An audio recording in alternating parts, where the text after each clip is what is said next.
Bulletproof Radio, a state of high performance. Today's episode is pretty interesting. You're going to want to listen through to the end because we talk about vibration, which is something that can be completely woo-woo. I definitely hold our guest on this episode accountable for what can we measure, what can we not measure.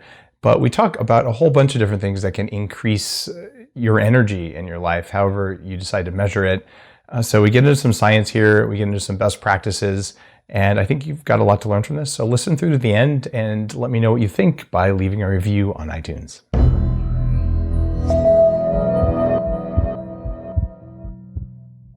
You're listening to Bulletproof Radio with Dave Asprey.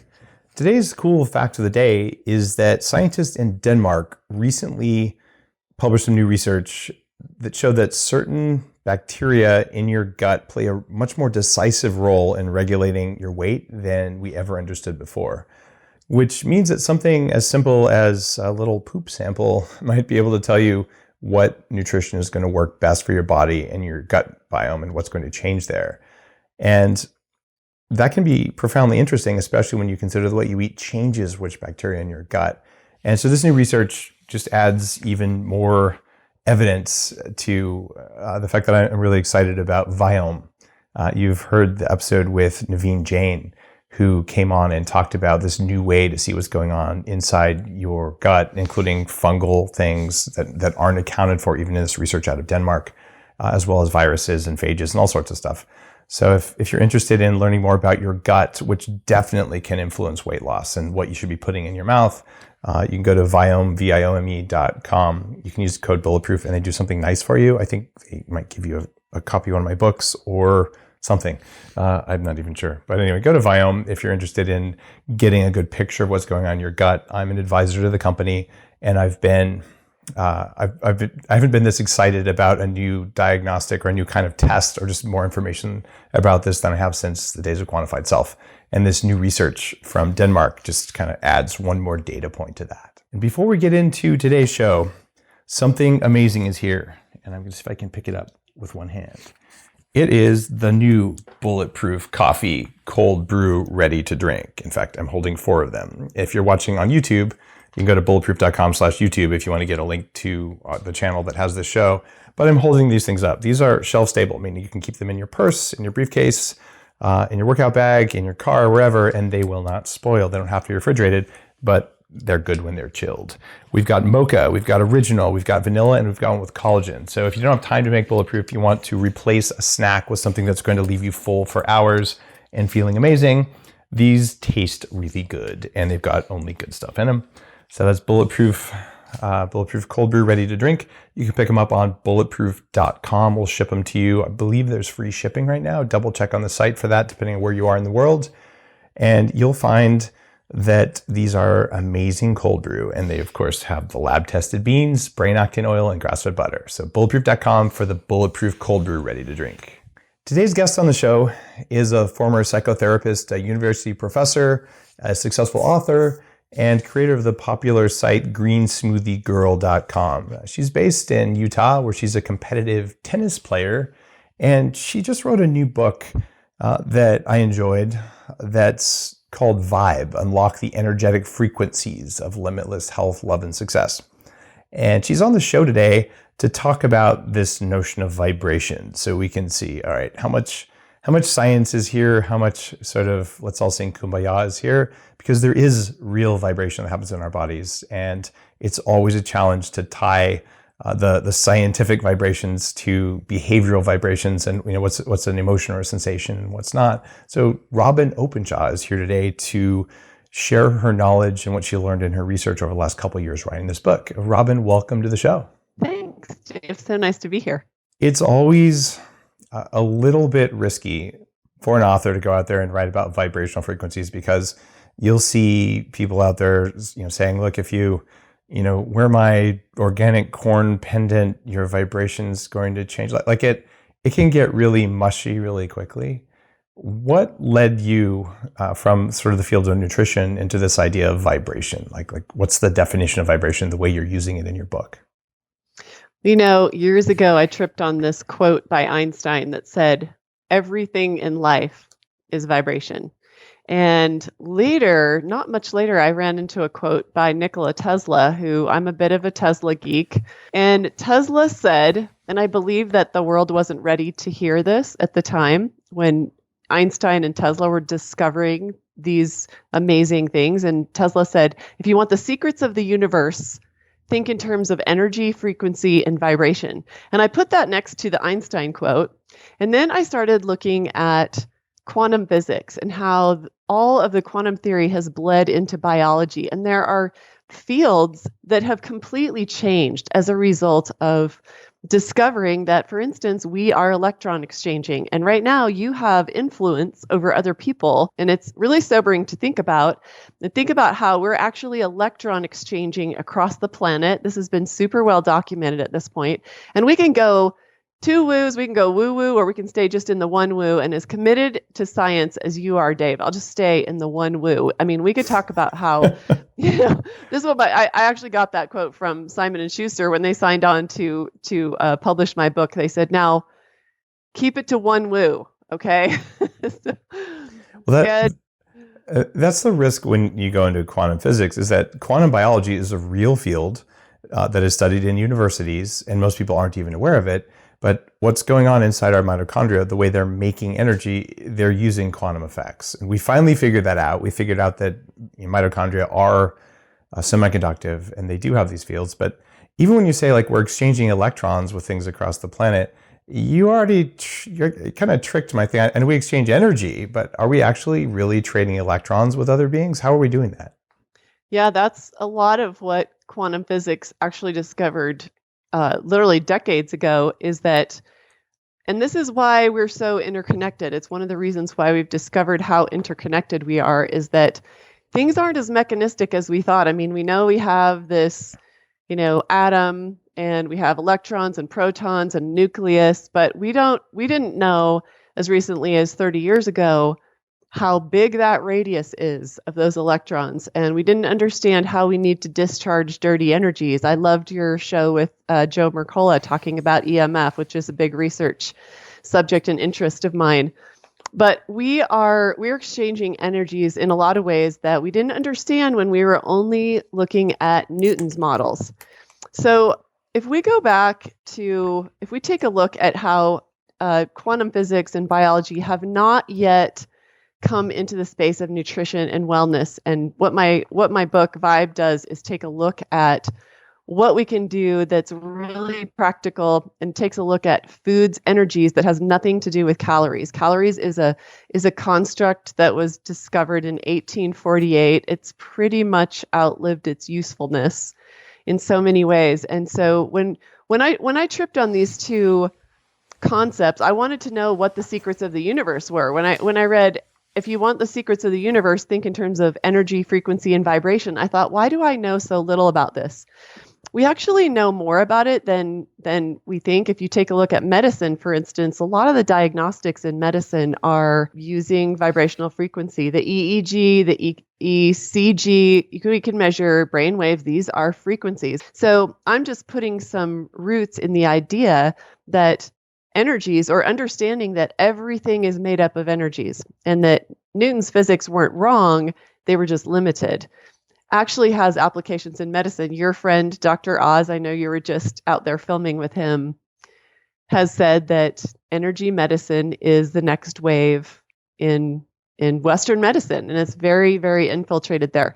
What I got frustrated with, because I've written all these nutrition books, and I'm always looking for what else don't I know, is that somehow we're still living in Newton's physics when it comes to nutrition. There is a vibrational frequency associated with every single food. I'm actually doing some research with a PhD scientist named Beverly Rubik, and I can talk to you if you want about some of the ways that we measure vibrational frequency and what these energies are.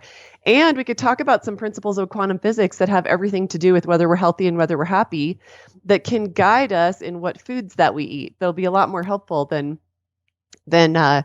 counting calories and worrying about grams of proteins, fats, and carbs, which is not necessarily serving Americans very well. But let me tell you really fast about HeartMath Institute.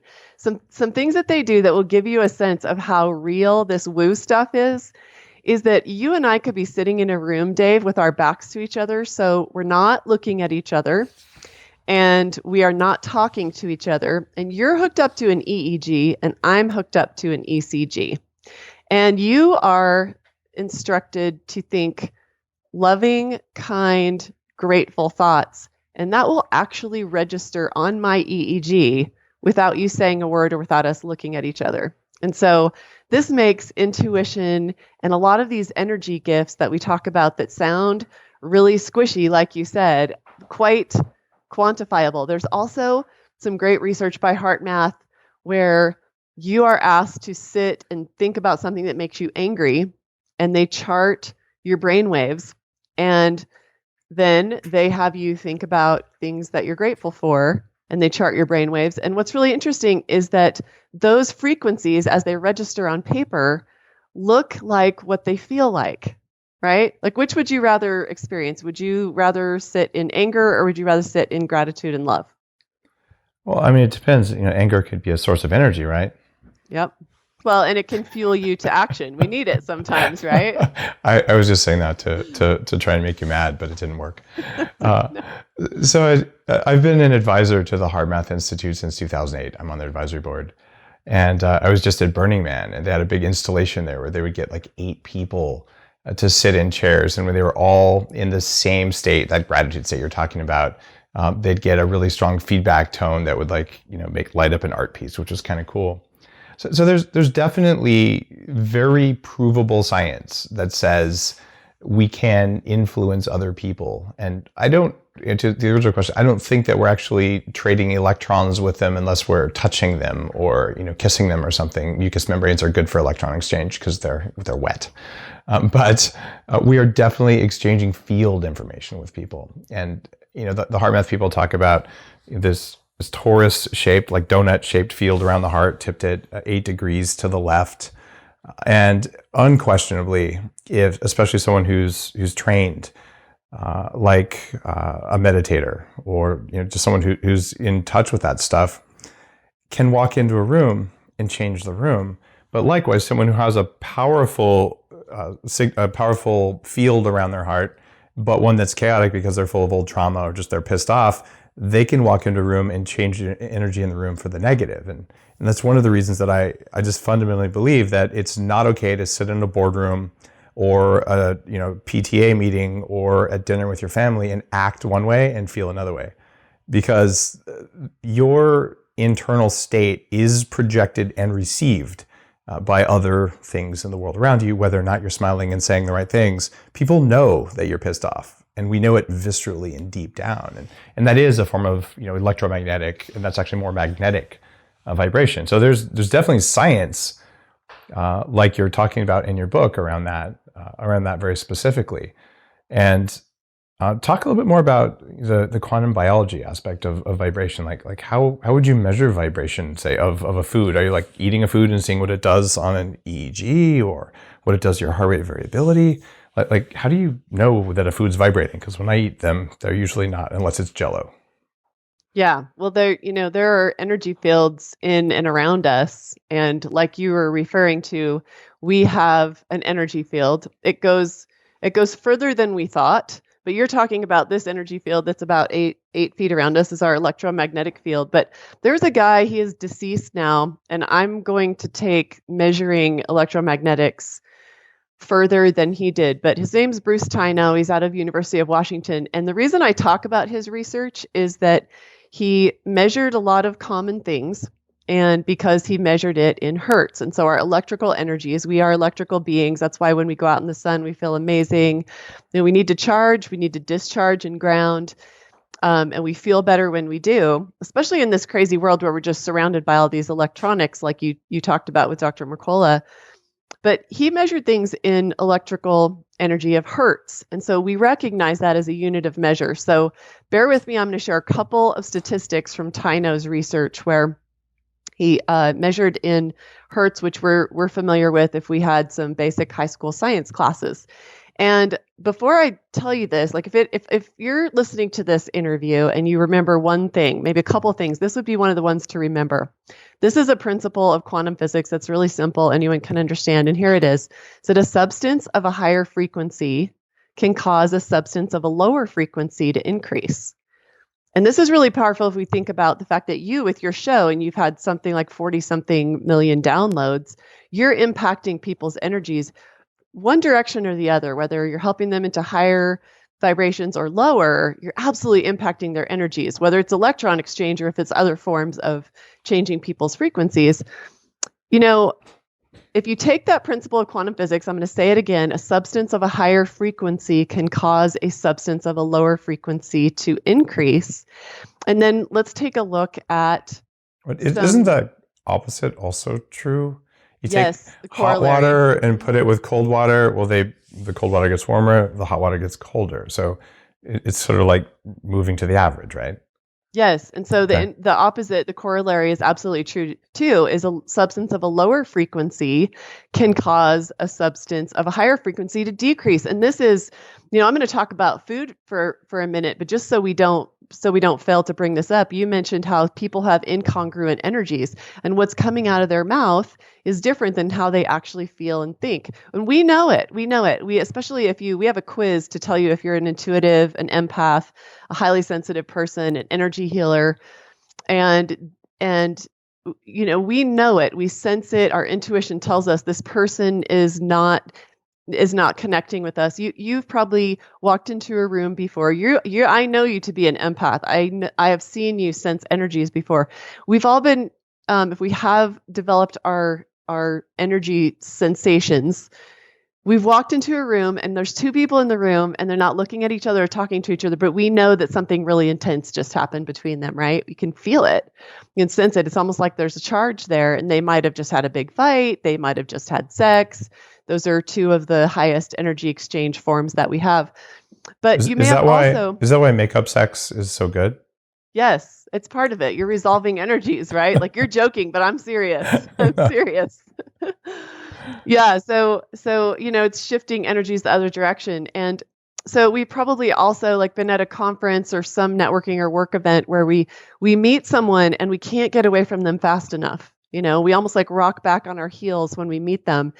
And it's not that they're bad people. It's that there's a dissonant frequency there, notes on the piano are sound frequencies. And if you play the black and white note that are right next to each other, we don't like that, right? No composer ends a piece on dissonant frequencies. And so you've had the opposite experience too, where you meet someone at an event of some kind, and maybe you've only interacted with them for 30 seconds, or maybe you haven't even interacted with them. And it's almost like they're pulling you across the room. You are seeking them out. You spend a minute with them and you're figuring out when you can spend time with them again. Those are resonant frequencies. Those are just simpatico frequencies. So let's talk about food with regard to that very specific principle, which is a substance of a higher frequency can cause a substance of a lower frequency to increase. I totally get that point, but how do you measure frequency of a food? Yeah. So before I tell you a few measurements in hertz, including what healthy people are, I want you to know that I have just commissioned a study with Dr. Beverly Rubik, and we're going to be measuring people before and after they eat specific foods. Maybe we should get some Bulletproof coffee for that. And also the foods themselves with two different ways. One is with biophotonic emissions. And so you're actually measuring the weak light that emanates from living things, well, actually dead things too. I mean, if you take a tiny piece of, chicken breast and put it under a high-powered microscope, you don't see nothing. You don't see no movement. It is in motion, or otherwise it wouldn't decompose and become something else. But we're going to measure with biophotonic emissions. And the reason I want to do that rather than just measure everything in hertz, which there's actually data already out there about that, but hertz, is that it makes pretty pictures. So hertz is basically number of times per second something happens, right? So you can jump up and down 3 times a second. That's 3 hertz, which is different than 3 hertz sound wave, right? Right. So they're different things. It's just number of times per second. But what is it that's happening at X number of hertz times per second? Do we? Well, this is just one way to look at some of our energies, because we have electrical energies, we have magnetic energies, we have electromagnetic energies. We have energies that nobody has actually quantified yet, but we can measure the effects of those energies, but there's no names for it. It's an energetic world, and there's so much we don't know. But Beverly Rubik also has this really expensive Russian technology that uses gas chromatography, and I want to do some research with that, because again, it becomes really visual. And so those are some of the ways that you can measure energies, but I want to go back to hertz. Okay. Just let's touch briefly on the biophotonic stuff, because I think a lot of people listening probably don't know what a biophoton is. And it's ridiculously cool that if you go back like 25, 30 years ago, there's something called Kirlian photography, which people said, oh, that's a bunch of BS. You have someone put their hand or a leaf on film for a long period of time, and then you see like a ghost image, and they kind of said, oh, that's all BS. Now though, with new CCD cameras, the kind of cameras that we're actually using to record this, for instance, we actually have proven beyond a shadow of a doubt, published in biomedical journals of substantial repute, that your body and leaves and all sorts of things actually do put out photons. We know, even, this was a big shock, we know your DNA actually makes photons. Photons are individual particles of light.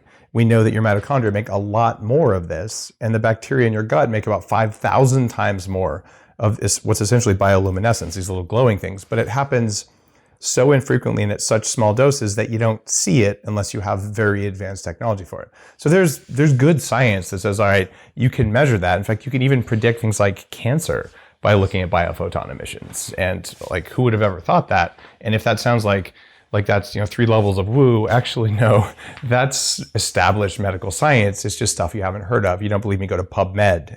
Like, that stuff is legit. But yeah, let's get back to hertz, because I still want to know, what are we measuring with hertz? Yeah, so Tyno took a lot of different healthy people who didn't have any known disease states, and he measured them all between 62 to 68 hertz of energy. And so if you write another thing down, or remember another thing that I tell you, remember that, is that a healthy human being ranged between 62 and 68 hertz of energy. Was that like brainwaves, or was that like a magnetic pulsation? Was that like the sound of their voice? Like, I'm still stuck on, what is a hertz? Well, you could actually measure specific organs as well. And so he measured genius human brains in the mid 80 hertz. Okay, so I'm sure that you would have brain energy of 85 hertz. Well, that would be like a high gamma state. Like, gamma is usually around 60. But I'm still, I guess I'm kind of wondering, like, is that the same hertz that we use with lettuce? Well, Tyno's dead now, and so if he were alive, I would have lots of questions for him about his research. But okay. and there's really so little done, but it's really well documented that you can measure energies. I wish we had a Fitbit. Yeah, I want to eventually have a Fitbit so that we can all know what happens to our energies when we eat this, when we think this, when we don't metabolize a negative emotion like fear or anger. So. And that I would agree. There's many different ways to measure energy, and the people who do this best originally were out of Ayurveda and Tibetan medicine and Chinese medicine, or even some of the shamanic practices. They put their fingers on your pulse, and some of the qigong practices. These are people who use their body and their developed nervous system to feel what's going on with someone else. And now we can measure those fields at with a variety of equipment. You can do magnetic, you can do electrical.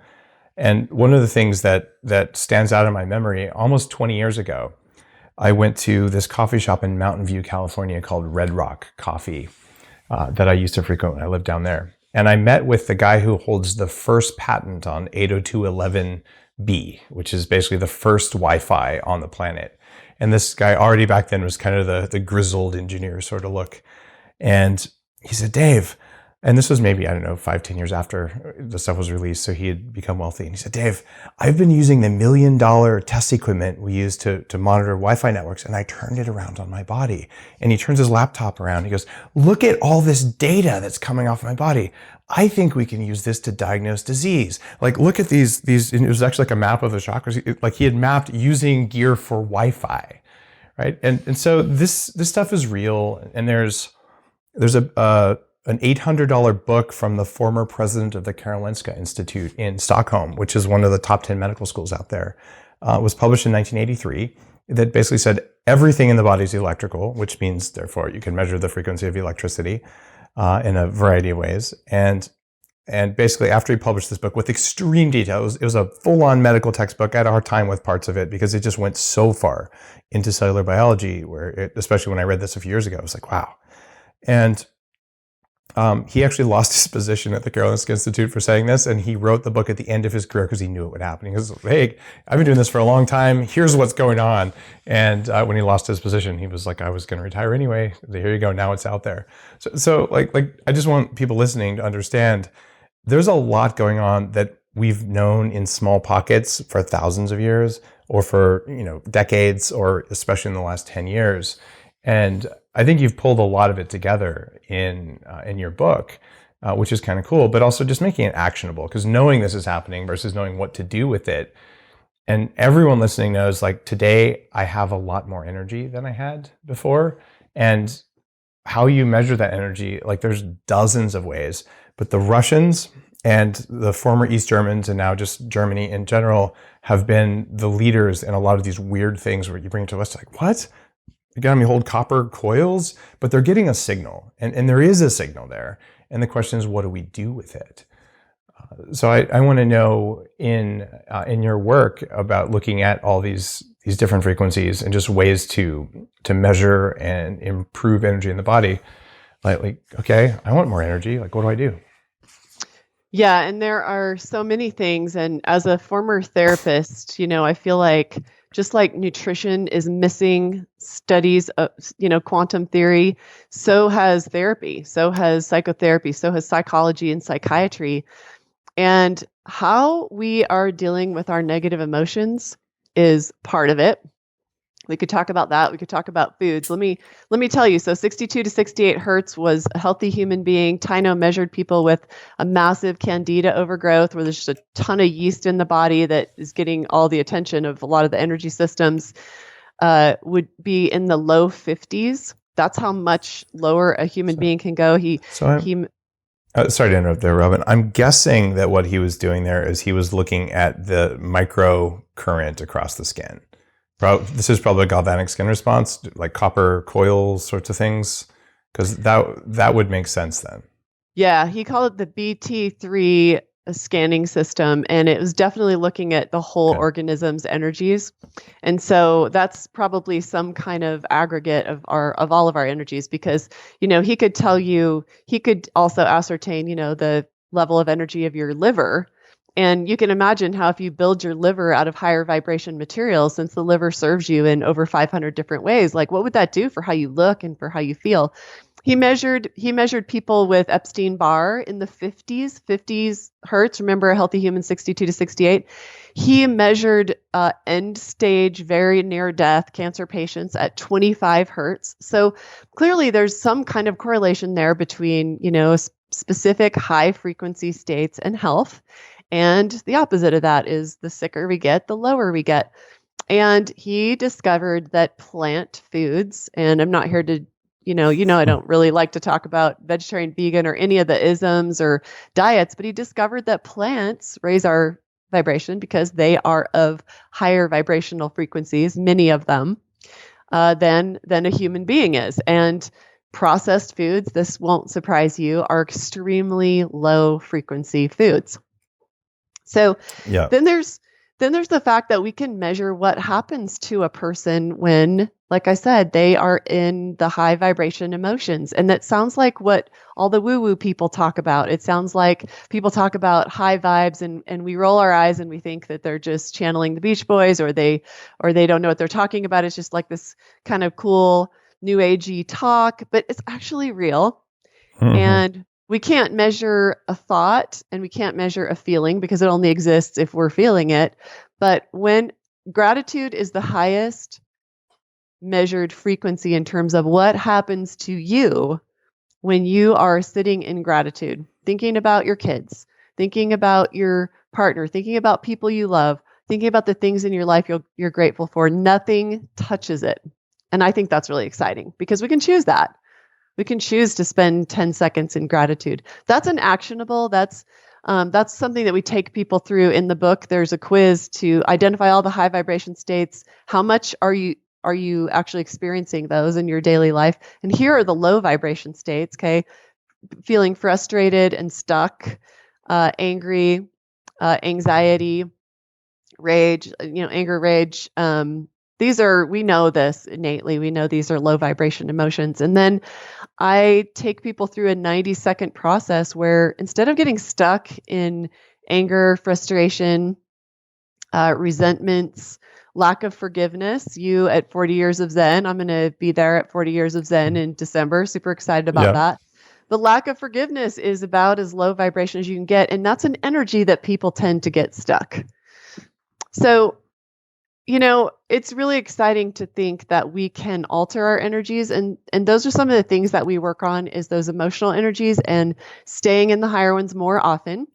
We should be outside in contact with Earth every day. We're literally dropping, millions of electrons onto the Earth and picking up antioxidants. The Earth itself has been measured at 528 hertz, the core of the Earth.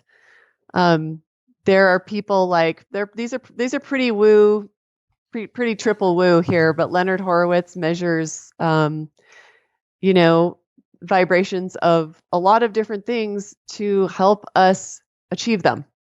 And so that's the point, is so we achieve more of them. Got it. And I just looked at the BT3 patent and because maybe I'm stuck on this because I'm a computer science engineering guy, but what we're talking about is measuring the phase and oscillation of the electromagnetic frequency from the body or from a biological material. And so if people are saying, well, there's no science, whatever, it's woo. No, there's a patent. It's an old one. But you can look it up on Google patent search, which I just did. I love that you looked that up. Well, hey, I am nothing if not a geek. So it's called the BT3 monitoring system. Yep, and it's actually patented. And what they were looking to do is what a lot of the tech out of Germany and Russia does, which is, okay, what electromagnetics are coming off the body, and when we look at electromagnetic frequencies that come off, the very subtle ones, but ones that are real, that come off of foods, especially living foods or fresh foods, they can be cooked and still have an electromagnetic frequency. And then look at what the interplay between those is. And that's pretty cool. And undoubtedly, and I know this because we see it on EEG signals all the time at 40 years of Zen, the food you put in your body, the supplements you put in your body can change your brain states. They can change the electromagnetic frequencies. And we use pulsed electromagnetic frequencies to change the brain. And certainly the brain can make its own pulse, actually more the heart than the brain, but they can both make PEMF that changes your biology as well as that of things around you. So there's definitely legitimacy to this kind of stuff. And when someone goes through and changes and forgives something or changes the way their body unconsciously resonates in response to an environmental stimuli, well, if you believe what's in your book and you believe what we're talking about right now, which is that, okay, it's plausible that the stuff going on below your consciousness in your body can have an impact on the world around you. And if you don't believe that, we can show you with an electromagnetic meter. So if you don't believe that, it's because you're a skeptic and you do some forgiveness or something. Someone tried to trick you in 3rd grade and you're still stuck on that. So deal with it. Don't be a science troll. And then after that, okay, is it conceivable that when you change the way your visceral tissues respond to an environmental stimulus, that it would change the signal that comes off your body? And what you've written in your book is that, well, that's actually what happens. And I think it's fair to say that we don't necessarily know the mechanisms between forgiveness or letting go of an old trauma or healing something. Every step between that and things changing, I don't think we know all that. But we can say your heart rate variability will change, and we can measure that on the skin or away from the body, right? And we can also show your brain waves change. So then an inner thought pattern changes a vibrational pattern, and the vibrational pattern changes the way you interact with the world around you. But the flip side of that, which is where we're going, is, okay, if you believe that there's a frequency in food, and if you don't believe that, well, look at the patent for the BT3, and there's a whole bunch of other work around that sort of stuff. And yeah, some of it is in the woo spectrum. All new inventions are always woo until they become self-evident to everyone. And then, oh, look, no, I invented that. I thought last month you didn't like that. Anyway, what happens there is there's some interaction going on, and your book is one of the early books looking, all right, what do we do about that? So now you talk about these foods that are higher vibration foods. Certainly if you ask someone from any of the systems of acupuncture or Ayurveda or Chinese medicine, they would already tell you, yeah, some foods have different vibrations. And heck, I've had a doctor in LA tell me, Dave, you need to eat chicken, but it can only be black chicken. I'm like, what? He goes, yeah, there's black skin chickens. You need to eat a male black skin chicken. It has a different vibration. I actually never found a male black skin chicken, but hey, like maybe he was just completely full of crap, but he was going on, thousands of years of what they've noticed. So like, I'm not going to say we know everything. I doubt you or I collectively, if we stuck our brains together, know everything, but we do know enough to say there's steps you can take now that can increase your vibration. So, all right, I'm sure by now people are going, maybe this is BS, maybe not. I'll tell you, I don't think it is. But what are the foods or other things, forgiveness you mentioned, we both agree on that, but especially foods that could increase the body's vibration? Do you want to know what the class of foods is that has the highest vibration? We all know it's bacon. Come on. You'll be surprised. Yeah, we want it to be butter and bacon, right? Is fruit. Fruit actually is the highest vibration. That was a surprise to me. I thought it'd be greens, but greens are the second highest. It makes sense because if you are going to have babies, you look at in humans, what humans have the highest vibration is babies. And it's because fruit is plant babies. That doesn't mean that they don't have other things like tons of sugar and other things in them that are interesting. So I'm definitely interested in where you're going with that. So any kind of fruit more impactful than others? I actually am going to take this into my research with Dr. Rubik because I don't have enough data on enough foods, but there's definitely some inferences you can make about classes of foods. But, even if we did stay back in the old calorie way of looking at things and counting grams of macronutrients, there's a lot of alignment there. Like we know we feel good when we eat more whole foods. I think we can all agree on that. No. And Seriously, are you more processed food? Are you stuck on the whole grain thing? But if you eat a whole food, I'm counting you to eat the shell of the walnut, the shell of the egg. I mean, what the hell is a whole food anyway, Robyn? I mean, I got to ask you. So let's say less is added to it, less is done to it, less is stripped out of it, and that makes it more whole. I mean, you're exactly right. Like it's not like we get almonds out of the tree and eat them with those hard shells on the outside. Yeah, and like cashews, like the outside of a cashew is caustic to your skin. You have to boil it before you can get to the middle to eat it. All right, so like when someone says whole foods, I'm like, right, that's just like a calorie. It's a meaningless term. And so I didn't actually hold John Mackey to that standard, well, because he's a friend and also he just wrote a whole book about it when I interviewed him. But great respect for the idea that nutrients matter, and they do. I'm a little skeptical when someone says whole foods have more vibration. Yeah, it doesn't mean that you want to eat the whole food. You don't eat the tree either. You don't eat the stalk behind everything. So what's going on is we're selectively choosing the parts of foods that we want to eat, and we always have. And I think that there's room for maximizing what we get out of foods. But that doesn't mean that you want to take it, boil it down into one component in the food, and then mix it with MSG and margarine, and then call it a meal, because we all clearly know that there's nothing left in there that we want to eat. Right. Okay. Micronutrients are gone, fiber is gone, but for some reason, when a plant food, whether it's an almond or a piece of kale or whatever it is not too disturbed, and it came recently from the ground where it's drawing up all this nutrition, it has high vibrational energy as well as more fiber and and it hasn't been sitting in the supply chain. I mean, part of the problem with processed foods is, because we make consumable products, as does Bulletproof. And it's been really interesting to learn that if you get a raw material right before its expiration date, as long as you get it in your finished product, it sort of starts over. And so like we could put like dried carrot powder into a product that now has a 2-year shelf life. But that carrot powder has been in the supply chain for 2 years. By the time somebody eats it, it might literally have been sitting there for 4 years. This has got to have an effect on energies. And so to me, I don't think we have the data right now to nail down every single food. And I want to be part of bringing more research to it. But what's interesting is what we already know is good for us is also good for our electromagnetic frequencies. And Yeah. you remember that movie like 10 years ago? I was a big eye roller. You know how you were talking about a minute ago that we're skeptics all the way until we aren't. And then sometimes, especially at your age and mine, things we were skeptical of 10 years ago, maybe now with more data, more knowledge, more experience, we come around on. Well, I saw that movie. Did you see the movie The Secret and sort of roll your eyes at it? Oh yeah, of course. Yeah, well, it was kind of like I didn't love how little evidence there was, and it would just talk about how you drive into the Walmart parking lot and think good intentions, and the front row parking spot would come available, because I was like, well, what about all the other people who drove into the parking lot and they had the intention that they wanted a front row spot? So I got all mixed up about it in my head. But the part that's interesting about it is there's all this talk for the last 10 years about law of attraction, and it kind of was too many woos for me. But here's the thing. What we're finding is that when you are a higher vibration person, when you are oscillating at higher frequencies, you're actually attracting more flow. You're capable of more creativity, you're capable of more focus.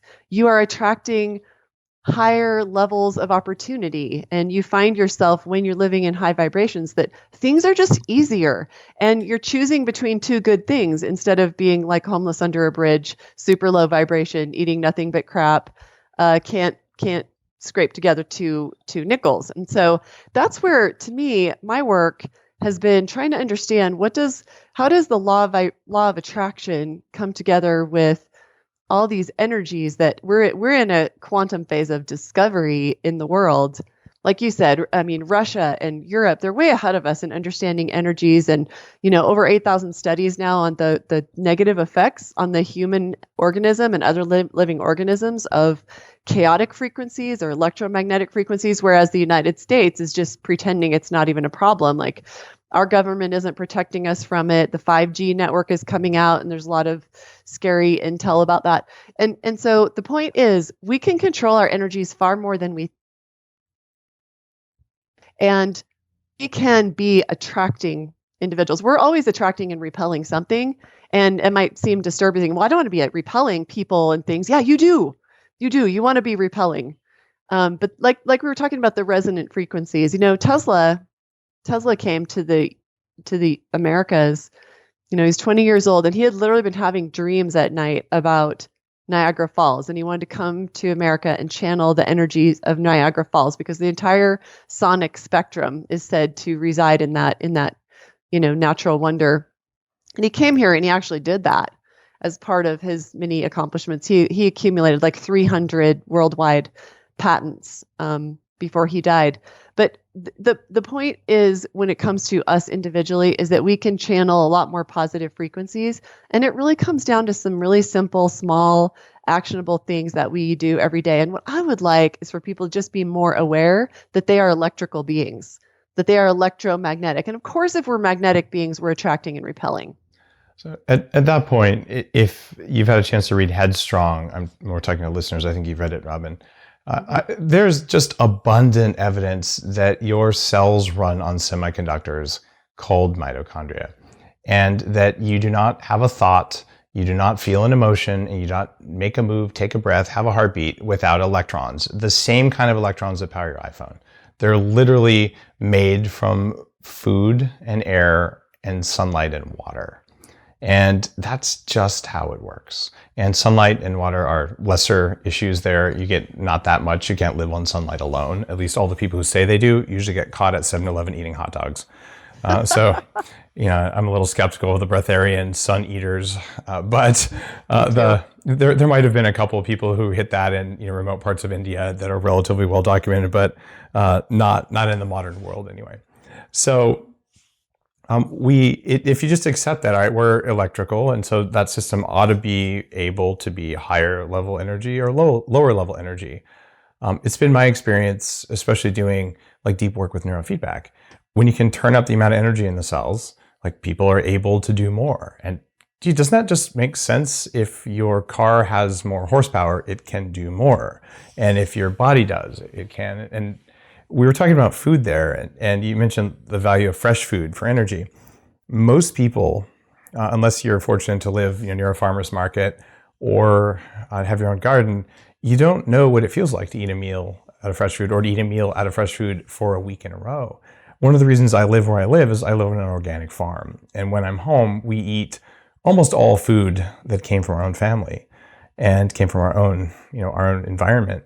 The Tibetans, when you look at the Tibetan medical traditions, they actually tell you minimize the number of people who touch your food before you eat it because it affects the food's energy. And some of the stuff you're like, well, why? What's the evidence? What's the mechanism? And the answer there is, well, we kind of know that it works, which is a great part of science. It's called observation. And then we can form a hypothesis. And one hypothesis is that it's because there's invisible unicorns that make it happen. Okay, that's probably hard to prove, but it's a hypothesis until it's disproven as a hypothesis.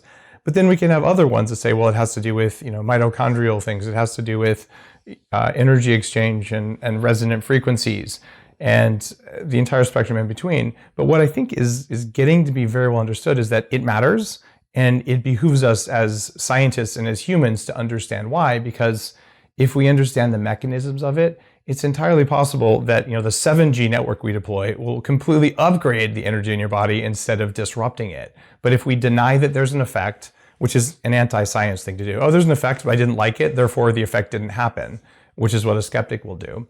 And then there's the woo-woo person who says, oh, there's an effect, it's totally the unicorns. Like either one of those, you're on the wrong side of the spectrum. You need to be non-reactive to a new idea and go, is it plausible? I don't see how that could work. Is there enough evidence that it works versus becoming openly hostile to evidence that doesn't meet the hypothesis that you've religiously attached yourself to?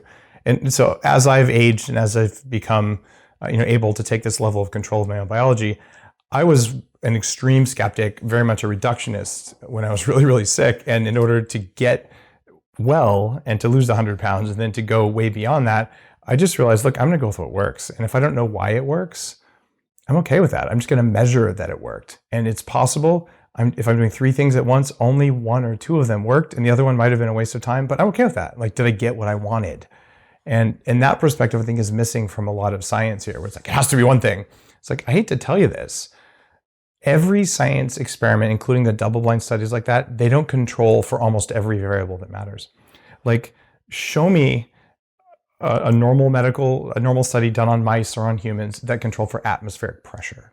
They don't even report on that. Yet it's a known variable that changes your biology. Do they report on, now I'll get crazy, do they report on space weather? Well, no. I've got gear right over there that uses subtle pulsed electromagnetic frequencies to change your brain states. And they warn you in the instruction manual, you need to go to the NASA website, not woo-woo-woo.com, but the NASA website and look at the space weather, because we have found that this kind of frequencies, they don't work well if there's a big storm in space or if it's too calm. Like, if you want to get the results, this is an important variable. How many mouse studies looking at what corn nuts do to mice controlled for the type of lighting and the electromagnetic environment? They don't do it. Yet they publish these things and we know what's going on. So I have a high degree of questioning when I look at these things, because I controlled for all the variables. No, you controlled for about 0.1% of the variables, or maybe even 0.001%. And it's those other variables that you and I are talking about and what you talk about in your book, and they matter. That's why I have fresh food from my garden, because it feels better. Why? Someone show me, and then I can put it in a bottle. Like, that sounds great. But until we recognize it and measure it, I think we have problems here. So you do recommend some foods in like the stuff that comes with your book and with your I think in the book itself. So like, give me like some foods that are higher vibration, the way you're measuring vibration. Well, it's going to sound self-serving if I say that you can put a lot of them in a green smoothie, but the superfoods, and they tend to line up. This is purely observational. I don't have this research, but they tend to line up with the high micronutrient foods. The foods that are high in vibrational energy are also the ones that are high in micronutrients. Are you saying eat more veggies? I know it's so boring. It's so boring. Geez. It's like, did we just listen to an hour interview for her to say eat more vegetables? But it turns out it's more than that, because and this is something that is really important. All vegetables are not created equal. Right? You can get an organic vegetable that was grown in depleted soil that sat for a month before you got it, that was picked when it was unripe, and it's fresh. It might even have a nice sticker that says ripe right on there to tell you it's ripe. Well, that's different than if you pick it and eat it. And there's just a fundamental difference there. So this is not just about eating more vegetables. It's about eating higher quality vegetables. And I would say even higher quality meat. The difference in frequency or nutrient availability or how you feel when you're done between an animal that was raised properly on its natural food, ethically raised, ethically slaughtered, and carefully butchered by an artisan and then delivered to you is fundamentally different than an animal that died, that lived in pain, died horribly while watching its other animals die, and then packaged by a robot or child prison labor in another country. You feel different when you eat those things. And you might say, Dave, that's BS. There's no reason you feel different. Like, I don't care. Pick a reason. Well, it goes back to unicorns. You feel different. Try it.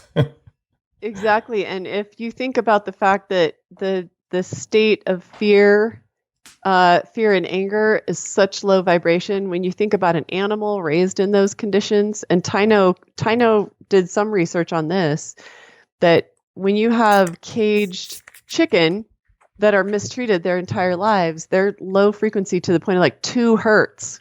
Okay, 2 hertz when we have these animals raised in very, very poor conditions. And we are eating those energies, right? I'm not. You're not. It's unethical and bad for you to eat that kind of stuff. It's not food. So I wouldn't want to do that to the animal, and I wouldn't want to do it to my own meat. So like, I'm happy to be a vegetarian at a restaurant that doesn't have grass-fed meat or wild-caught meat. Otherwise, it's just not worth it. You don't have to have meat at every meal in order to thrive and feel good. So that's something I would encourage people listening to. Just like, look, eat the good stuff, don't eat the bad stuff. And avoiding the bad stuff, what you would term low vibration foods, it's actually more important than eating food. It's better to fast than it is to eat crap. Absolutely true. Absolutely true. And you are getting some really good, those eat the sun. You don't need any food if you're out in the sun and you're picking up all the good energy exchange from the sun. I don't really understand that whole thing, and I'll be hungry after 2 meals and I'll just throw in the towel, I'm sure. But we are getting charge from the sun, and there is something to that. Doesn't mean that it rules out that we need food, but yeah. Yeah, there's 2 things that happen from the sun. The red light from the sun adds electrons to electron chain transport, the same way that food does. And the infrared light from the sun changes water in your cells the same way that your mitochondria do. So if the first step of making energy is your mitochondria take food and they use it to make 1200 nanometer light, which is infrared, and they use that to change the structure of water. Well, if you have sunlight with infrared hitting your skin, the water's changed already. So the energy that would have gone into changing water can go into folding proteins or cleaning up the body or into your willpower, into your brain. Those are like the 2 main sunlight mechanisms, and there's some other ultraviolet things happening. But that's another frequency, right? But we're talking about frequencies. You can measure almost anything in frequencies. What's your frequency of eating? 2 times a day, 3 times a day. And you could even measure that in hertz. How many times they do it, it's 0.3 hertz or something. If you average the meals per over some period of time. But we do know light frequencies matter. And what's really confusing is that if you take that sunlight or say a healing laser, okay, you can measure the frequency of the light, but then you turn the light on and off at another frequency, which is another hertz. So light that blinks 40 times a second, for instance, reverses Alzheimer's disease in studies. There's a new startup based on that. I spent an hour with Harvard-trained neuroscientist who discovered this. Like, why would it matter if the lights flash a certain amount of times? God knows, but there's something going on. Our bodies are listening to light. And that's another one of these vibrational things where, food gives off light, gut bacteria give off light, mitochondria are sensitive to light. That's a part of the frequency thing. But it's an interesting one.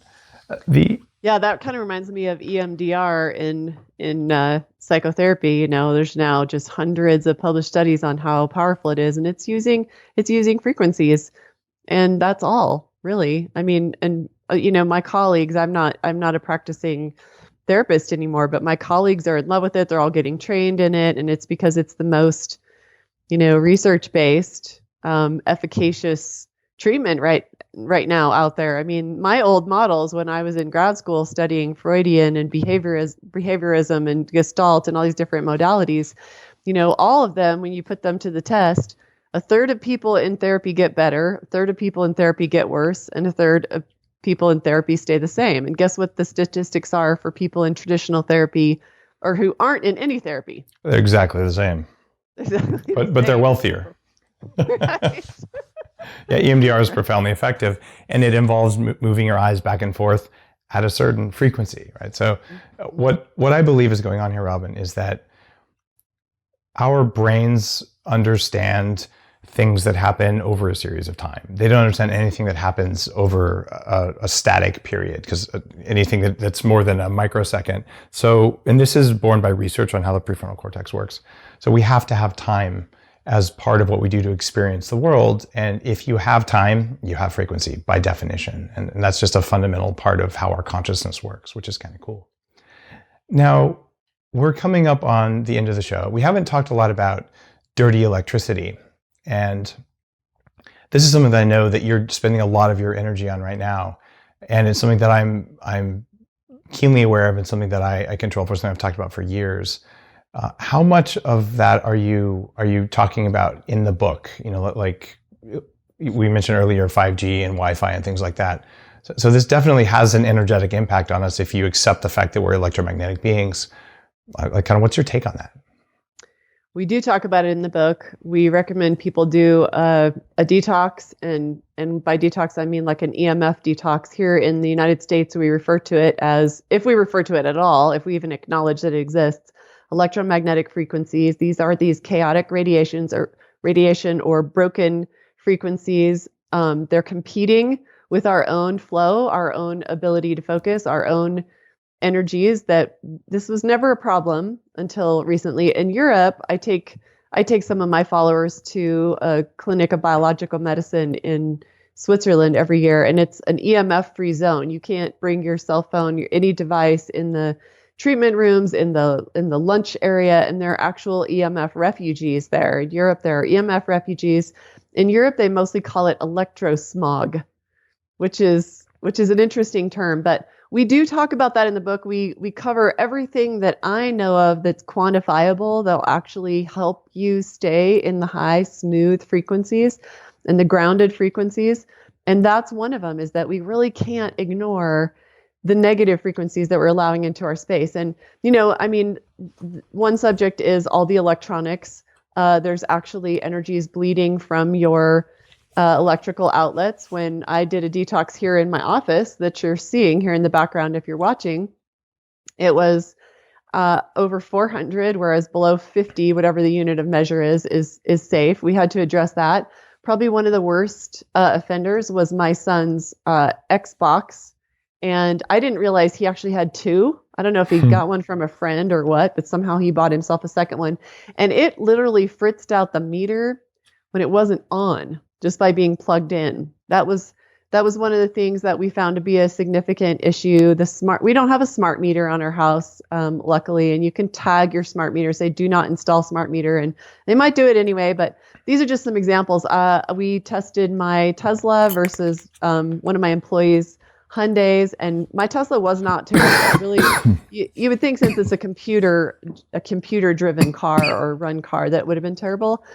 But actually, it wasn't terrible, but that's because I don't use the Wi-Fi in my Tesla. So if you're driving a battery-powered car, consider keeping the Wi-Fi off. Don't sit in your parked car and text. Okay, you're just a sitting antenna, and don't wear metal while texting in your parked car.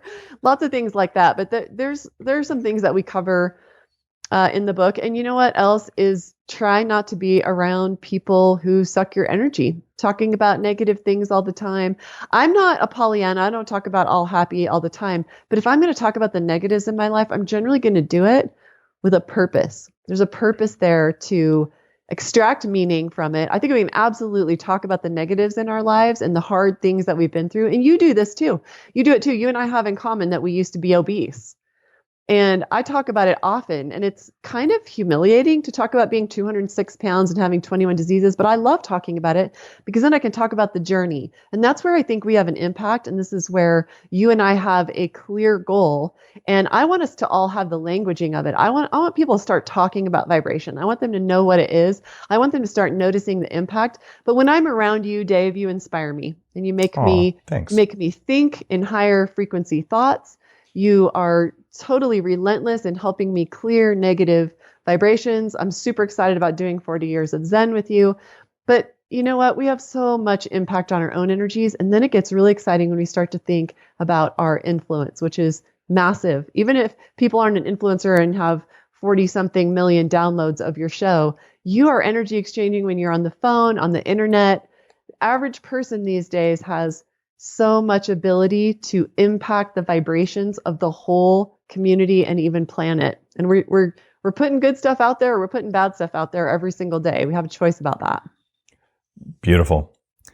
Well, Robyn, I've got one final question for you. I know we're running over on our time here, but if someone came to you tomorrow and said, look, I want to perform better at every single thing I do as a human being, what are the 3 most important pieces of advice you'd have for me? What would you tell them? I love that question because this gets really concrete and it's not very hard. Number 1, make sure that you are eating more real food. Make your own dang food. The deeper in the supply chain, if you got it in a drive-through, I know that you teach your audience this very well, but eat better food that you make yourself as much as possible. Number 2, hang out with people, spend time with people who inspire you. They are either bringing you up or they're bringing you down. There is no flat line. We never stay the same. If we were flatline, we know what flatline is. We've seen ER and Grey's Anatomy. We are constantly in flux. Help people keep you in those smooth vibrations, those peaceful, loving, generous, compassionate vibrations. And third, clean up the chaotic frequencies in your environment. Don't think just because you can't see them that they don't matter. I would say the most important thing is control the Wi-Fi. Turn it off on your phone. Don't be in a room where Wi-Fi is radiating you all day, every day. Beautiful. Well, Robyn, thanks for being on Bulletproof Radio. Where can people find out more about your new book? The new book is called Vibe, and you can get it anywhere books are sold. It releases on October 31st of this year, and you can check us out at greensmoothiegirl.com. and Green Smoothie Girl on Facebook. Awesome. Thanks for being on Bulletproof Radio. My pleasure. If you like today's episode, you know what to do. Head on over to your favorite bookseller, pick up a copy of the book, and while you're at it, log on to Amazon and leave a review, because when you leave reviews for authors like Robyn or me, we notice. It's one of the easiest things you can do to say thanks. It takes a few seconds of your time, and it really, really helps us to know what we're doing that works, what doesn't work, and it lets other people find our work that has thousands and thousands of hours of thinking and work behind it. So if you enjoy it, or if you enjoy the show, you can leave a review for the show. That really matters. So thank you.